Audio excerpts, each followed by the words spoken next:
Hello, a big warm welcome to Communicating Upwards and this Power Half. Be with you all, whether or not you're joining us on LinkedIn or YouTube, and a particular joy on this rather dreary, grey Thursday day.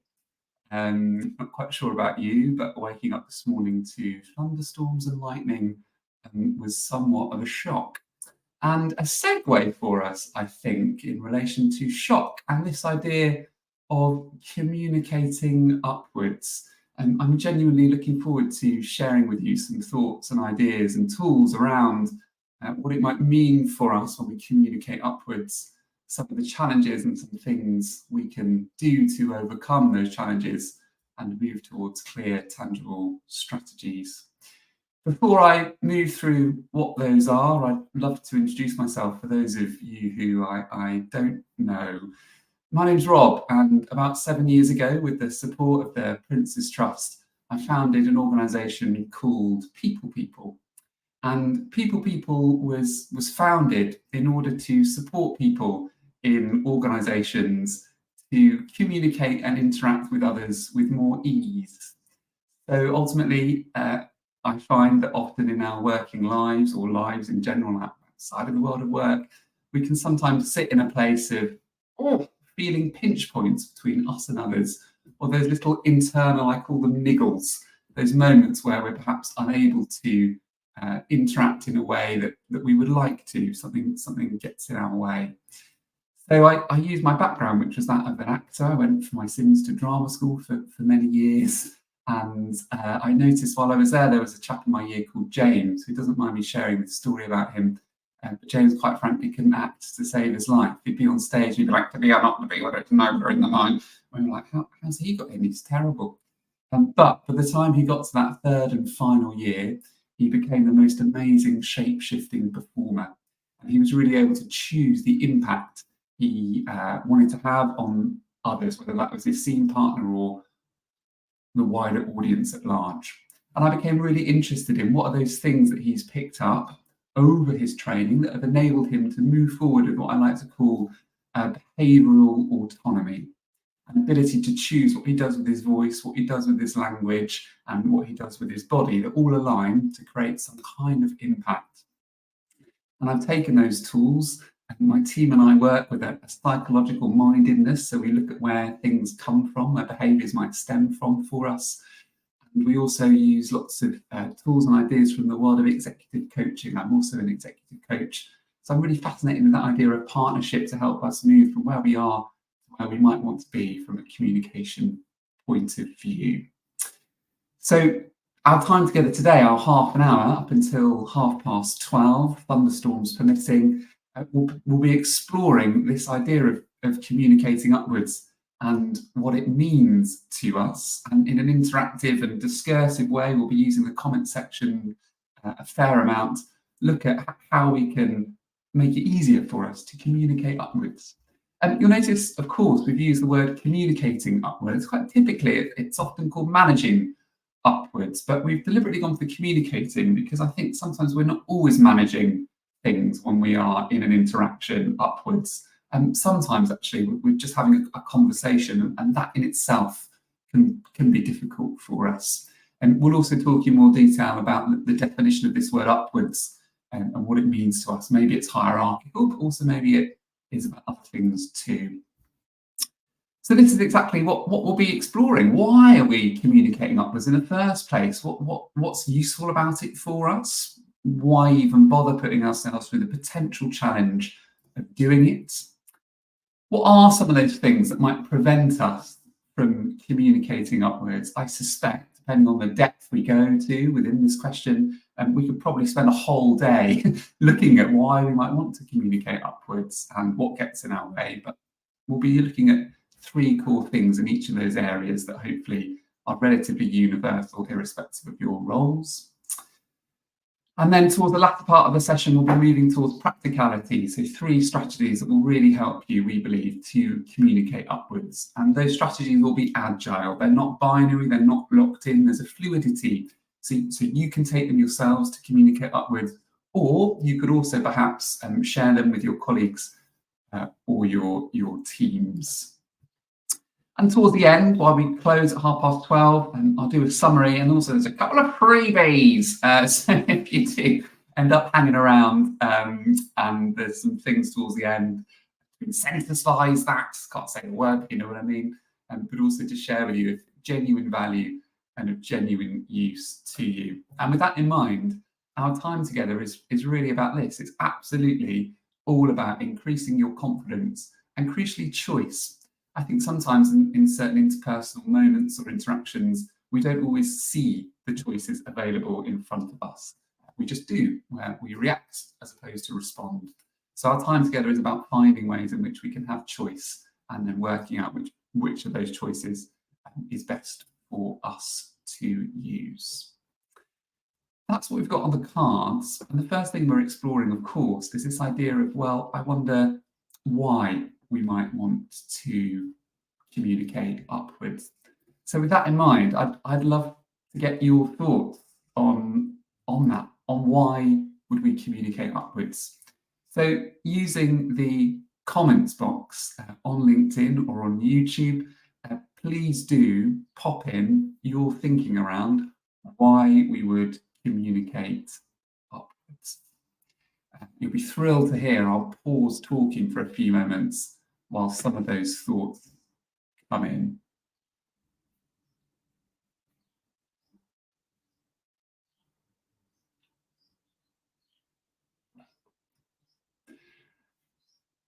That's all the silence I can sit in. This idea, I think, of communicating upwards and the reasons behind it become quite fascinating, and there's varying levels of depth we might go to in order to explore what might be going on here for us when we communicate upwards. And loving some of the thoughts that are coming in. Enrico, thank you. Yeah, to influence classically and brilliantly, we want to influence upwards, don't we? And we want to gain buy-in from a higher level from stakeholders that might be above us in a typical hierarchical sense. So they buy into our ideas so we can leverage things and support our colleagues and teams. Andrew, if we're talking about communicating to higher management, yeah, they sometimes lose sight of what's happening on the ground. Yeah, so there may be like a strategic level of thinking departmentally or from a sort of higher levels of management or board level, and therefore they're not quite sure about what's going on underneath the surface. So we want to articulate that and communicate that with them. To achieve goals, to give feedback. We'll talk a lot about that sense of how do we feed back upwards to, and Sam, lovely thoughts to gain a better understanding of each other. Really nice. So actually there's something here about calibration, isn't there, as well? And to make sure that we can actually attune to each other. It's not necessarily just about transmit, but it's about how we can, in a true sense of assertiveness, almost find a win-win between us. Do please keep sharing things in the comment. If you have comments, if you have thoughts, insights, ideas as we go, chuck them in, and I'll share them where I can. Enrico, another great one here, discover needs, especially the hidden ones, yeah, and roadblocks. Thank you for those thoughts, and all incredibly useful. Some thoughts that we have too around this idea of why we might want to communicate upwards, understanding, of course, that it's different for all of us, and might be as follows. It could potentially lead to what we'd like to call a more congruent life. Potentially sounds rather grand, but what we mean by that is that we all experience those moments where there's thoughts, feelings, beliefs, ideas, and an external reality of that. And often those thoughts, beliefs, ideas, for various reasons, we hold within ourselves, and we can't quite allow them to come to the fore. Often due to things like fear, and we'll look at more of that in the obstacles. But if we're able to communicate and to influence upwards and to find ourselves on the same page as the other, and other could be upwards, we're able to move forward and through life in a way that's more congruent. We talk about it through a almost psychodynamic, psychotherapeutic lens, which I admit isn't my full background, but I'm interested in that world. And we're therefore more psychologically healthy if we're able to stay within our power and within our truth as we talk to and communicate with others. And I think that's true for any types of communication, but it's also true for communicating upwards too. And so ultimately, we're happier if we're congruent and sharing what we think and feel in a clean language-based way. The second reason we think it might be of use for us to consider communicating upwards is that it can really increase levels of trust between teams and between colleagues and, of course, the wider organisation.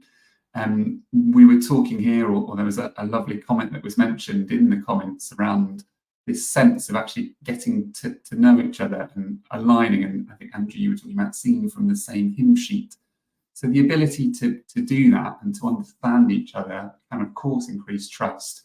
But also, I was running a management development program yesterday for one of our clients, and they were talking about, in that group, this sense of almost advocating for our teams or our departments or our colleagues, which with those teams and those departments and those colleagues can again increase trust, right?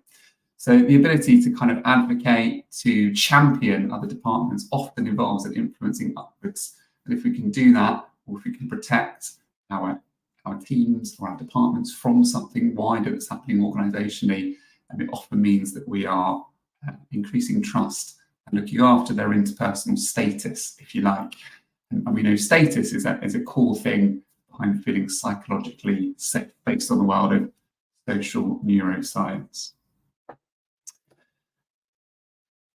The final reason we might want to consider or move towards communicating upwards or continue to communicate upwards is the career benefits it might bring us.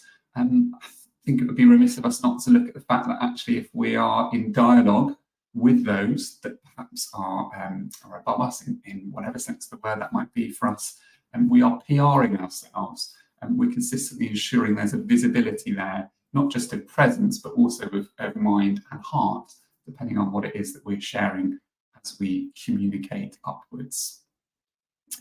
But there are, of course, challenges to it as well, things that might get in the way of us being able to communicate upwards.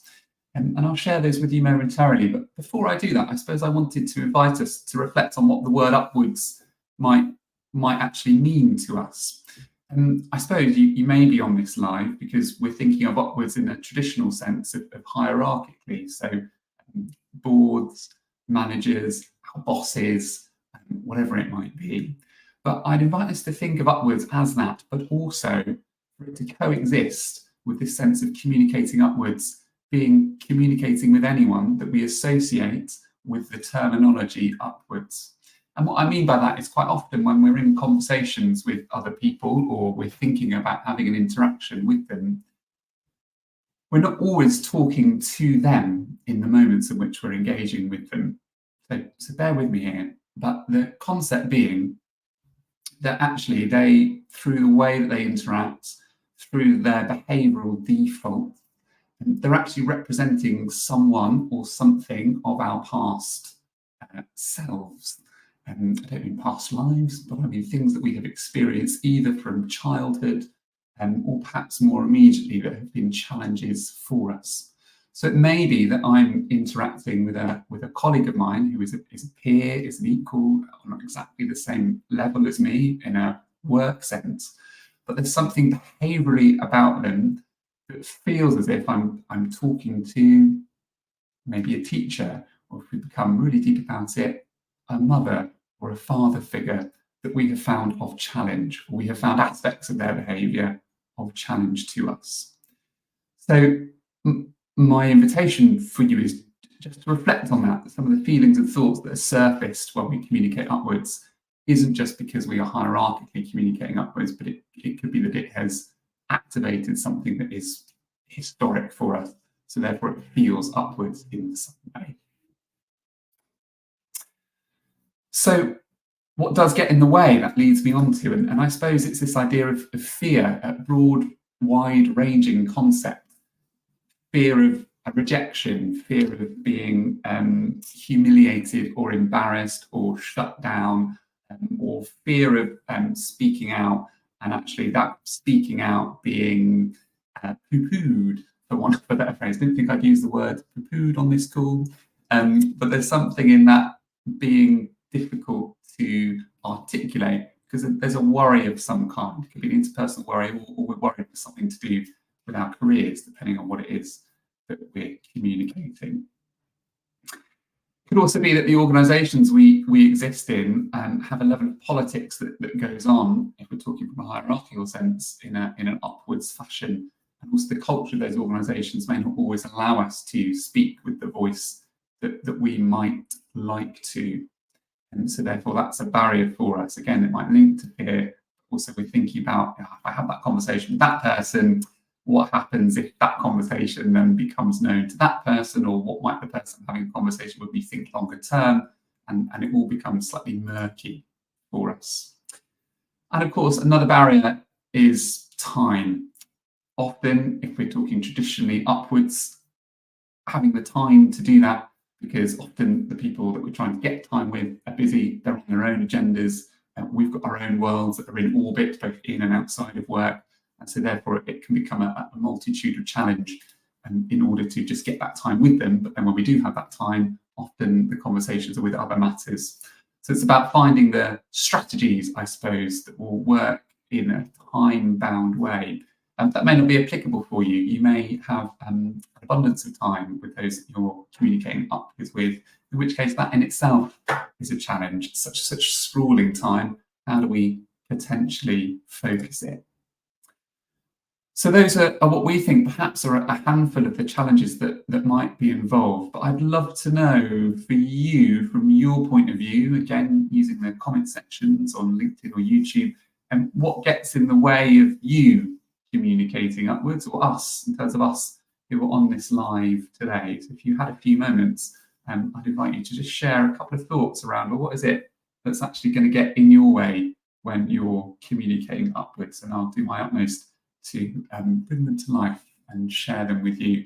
It's comfortable for them to be shared as you type them into the chat box. And as you do that, I will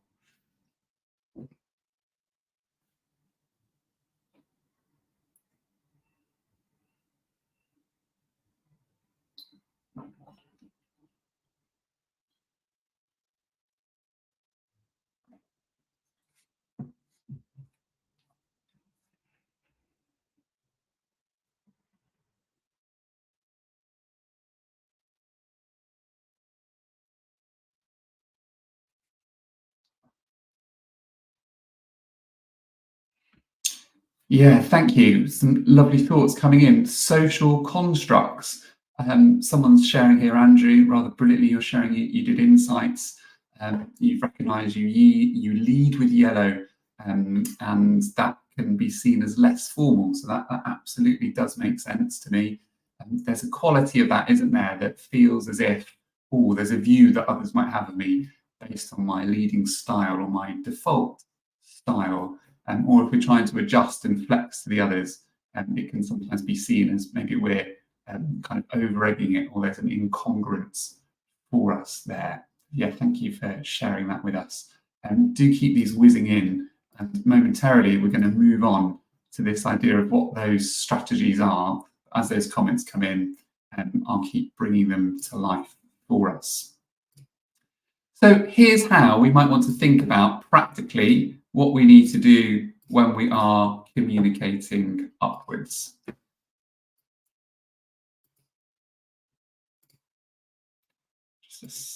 Yes, thank you, Maria. Lovely thought here. Constructive upwards feedback, the fear, yeah, going back to that fear point of it being used against you, or the person's attitude towards you changing as a result. It's horrendous, isn't it? That thought, actually, if I do voice a feedback upwards, it's going to be sort of held, it will become punitive, and there's a sort of punishment quality to it, where that might be used against us in the future. I wonder if then, based on these challenges, these three thoughts, of course, doesn't encapsulate the whole of this idea of communicating upwards, but just things for us to practically think about. Our roots are in the world of theatre, which is innately practical, and also we had quite fun. So we've used some theatrical terminology for us to think about these being useful. Our first tip for you is this idea of understanding what's behind the curtain. And that's me probably trying to metaphorically link it too much to theatre, But in a nutshell, what I'm getting to with that is to look at actually the other person. So when you think about this individual, the other that we would call it in a sort of psychotherapeutic way, and when we get to know them through the way that we observe them, through maybe asking questions about them if we have time for that, or exploring other observations that other people might have of them. What's behaviourally, how are they? What's their pace of voice like? Are they quite fast? Are they fairly slow?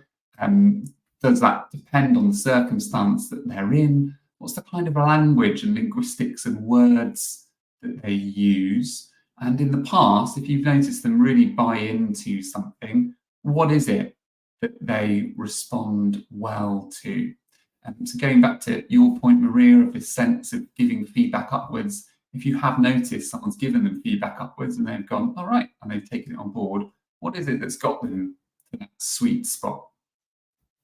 We're looking to understand the other because that will then start to shape how we approach an interaction. And more importantly, it's not just behaviourally how they might hold themselves, what they do with their voice, what their language is doing, but it's potentially around what you notice motivates them. So are we talking on a really strategic level here with this individual as a stakeholder? And actually their focus is absolutely on the incredible future of the organisations that you're part of. Are they more feelings driven? Perhaps it's about making sure that the atmosphere in the workplace is absolutely right.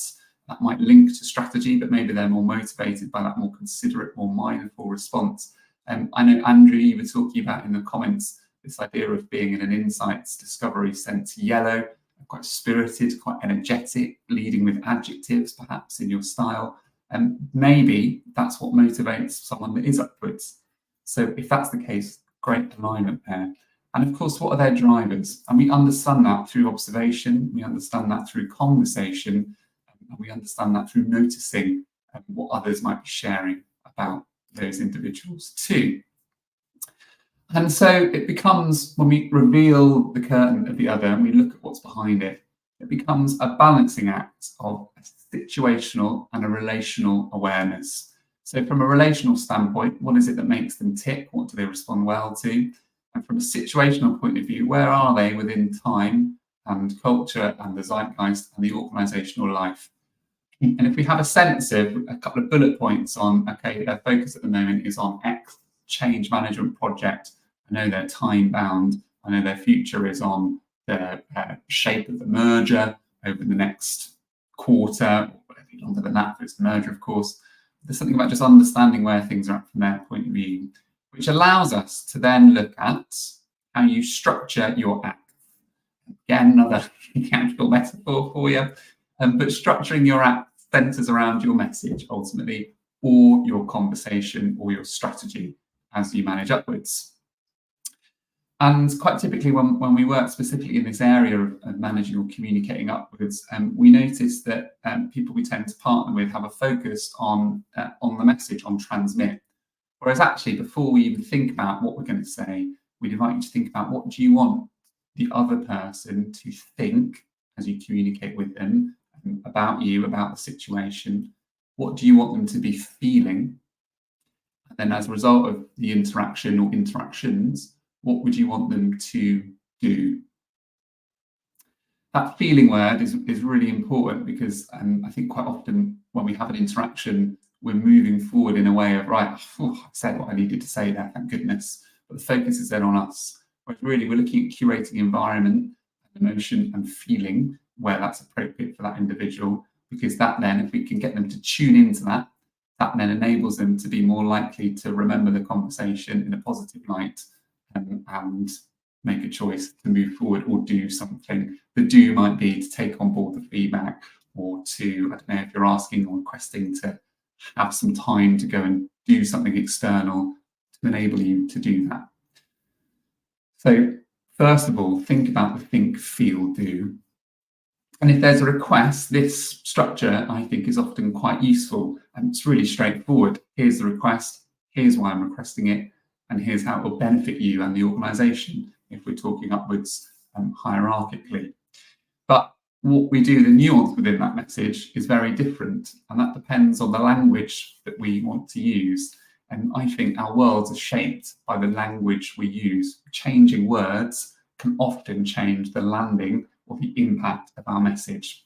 And a specific focus word I can't say of that is to think about how we lead with nouns, with adjectives, in verbs in relation to the other person. So someone mentioned insights discovery. It's a good tool. Communication styles is a good tool to think about how others like to receive information. Are they really fact-based, and therefore we lead with nouns? Are they quite bold, so there's a succinctness of message that's verb-based? Are they yellow, so they want loads of adjectives? Is there a mindfulness there, so it's feelings-based? And of course, people aren't in those boxes, it's fluid. But here are some examples of what that message could look like, choosing different language to focus on. Let's say I work for an organisation and I want a day away to go to a finance conference. Let's say that the person I'm talking to, that I'm communicating upwards with, is really quite focused on organisational benefits and drivers. And so that's what I'm going to lead with as I deliver my message. Here's how I might focus on nouns in order to do that. Hello, I'd like to attend the finance conference tomorrow that lasts 8 hours and is taking place in London. I'd like to attend that. I'm requesting to attend it because there are 18 people who will be attending who are from client organisations that we haven't worked with, and it will benefit the organisation for me to be able to network with those 18. If we can convert 10% of those 18, that's between 1 to 2 customers that we'll move forward with, which will result in one business of X amount of thousands of pounds. It will also benefit the organisation because the takeaways from those keynote speakers, I anticipate there being at least 4 things I can pass on to the rest of the team. Firstly, it's an adjectival delivery of the same message. Oh, hey, there's this brilliant finance conference that's on tomorrow that I'd love to go to. So I'm wondering if you wouldn't mind giving me some grace to lean into that, to have a really exciting, immersive time. It's one of my P&D goals, or sort of PDR goals. And it would just be so lovely to be able to move forward with that, so I can move further towards my goal and therefore dial up the amount of excellent money that we're making as an organisation. Versus it being very verb-based and bold. There's a finance conference on tomorrow. I'd request to be going to that finance conference so that I can drive results and revenue for the business. So it's the same request, using the same structure, but the way I'm phrasing it, of course, is different. We can look at non-violent communication if we're reporting feeling or we're sharing feedback, which is I notice, I feel, I would like. And finally, thinking about your conversation cadence and strategy. Conversations are often not just one and done. And we might want to have multiple touch points with that conversation. Maybe I'm not necessarily requesting to go to that finance meeting or conference in that moment. It might be that I have a pre-conversation about, oh, I'm thinking about X. Then I have another conversation and then a final conversation to get to a decision. So just think about your strategy. The conversations don't have to be one and done. And with 2 minutes remaining before we say goodbye to each other, 3 is trippingly off the tongue, a quote from Shakespeare's Hamlet, which is about behaviourally, where are we at?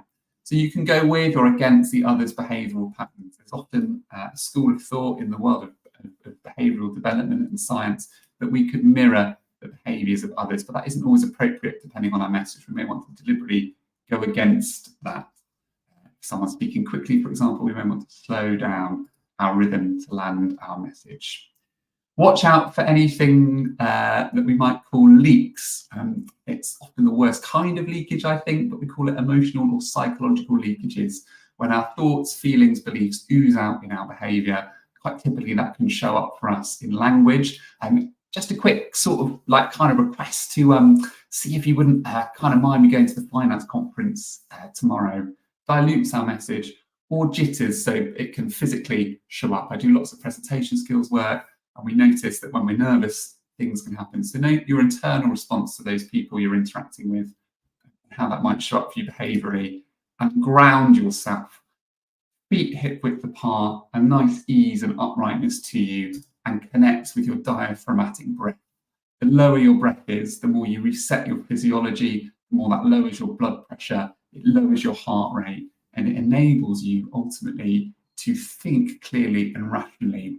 And I was in a difficult conversation a few days ago, and I noticed a heat in my body as this conversation happened, and I noticed myself not being able to think straight.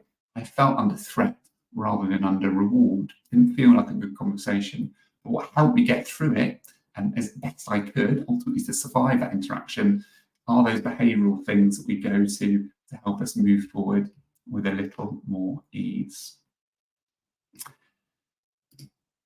That is unbelievably half an hour gone. Feels unbelievably to me, and I hope useful for you.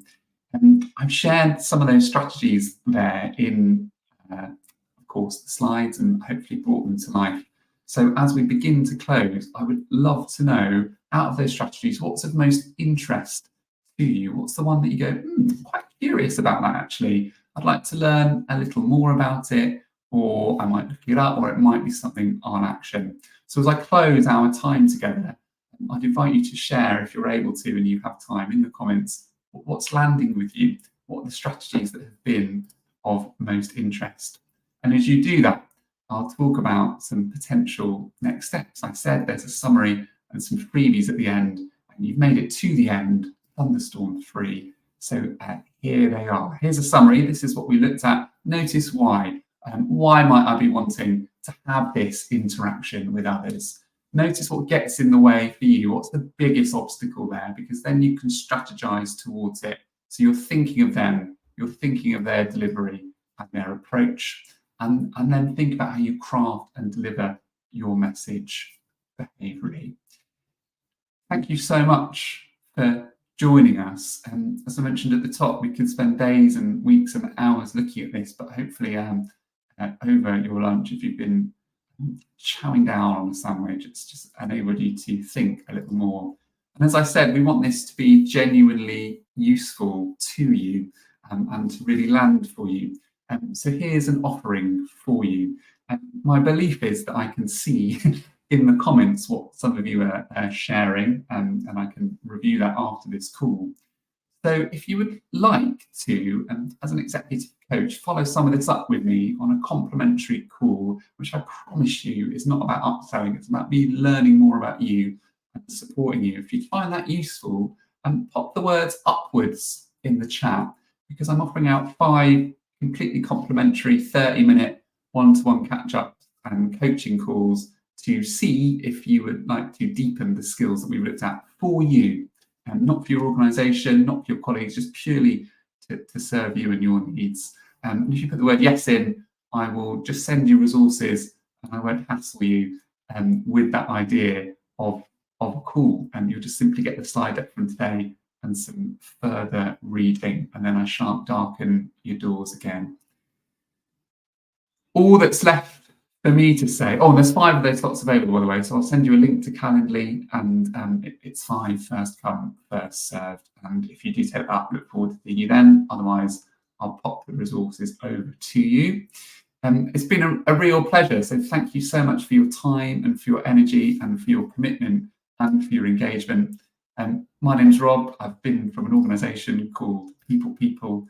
Enjoy the rest of your afternoons. It's drizzly where you are, stay dry, and hope to see you all again. We do one of these every quarter, and so we'll be scheduling and programming one in over the next few months. Take care of yourselves, have a lovely afternoon, and goodbye.